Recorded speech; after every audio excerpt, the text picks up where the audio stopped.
Now let's get a trader's take with regard to what's happening, given the Fed interest rate decision, the commentary around that, and everything else we've heard from our all-star panel. Steve Grasso, CEO of Grasso Global, also a CNBC contributor, often seen on Fast Money. Take us through what your initial read has been, given what you heard about the rate story, what you heard about the commentary in there, and what you've heard from our panelists so far.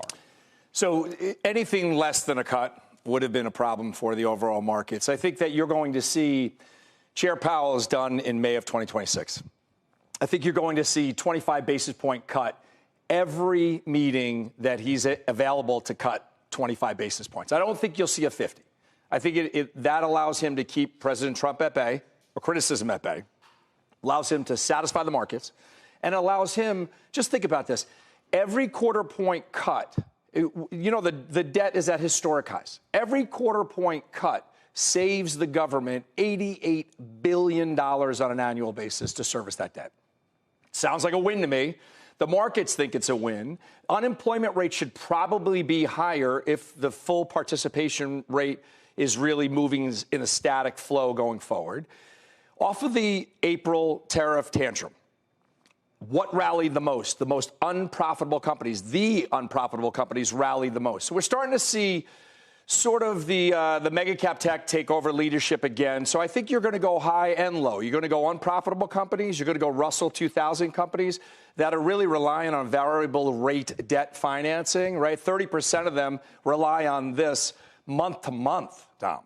I think we saw something to the extent of that. I believe it was from Torsten Slok over at Apollo, showing the Russell 2000 profitable versus unprofitable, and the performance gap that we've seen with the outperformance coming from the not profitable Russell 2000 smaller cap companies over the course of this kind of year, and it's been expanding. My question then, though, is we've talked about this divergence and K-shaped recovery ever since not just the pandemic, but call it the great financial crisis lows. Something has to give at some point because inflation is still a problem.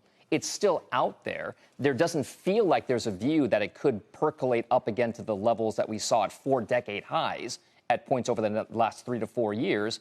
But it has to still be a concern if you're a central banker thinking about a cycle of interest rate cuts. Is it not?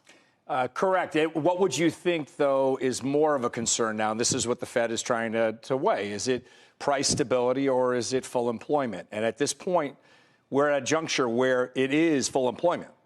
Reason why I say that is the tariffs really do that one-time price shock to the price of goods. And you can't really get your head around that, right? When you think about it, tariffs are going higher. It's got to be an ongoing basis. They don't go up once. They stay up once.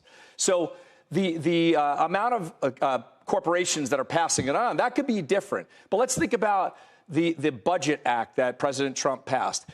People are going to get roughly per household $2,000 coming in the door with those tax cuts.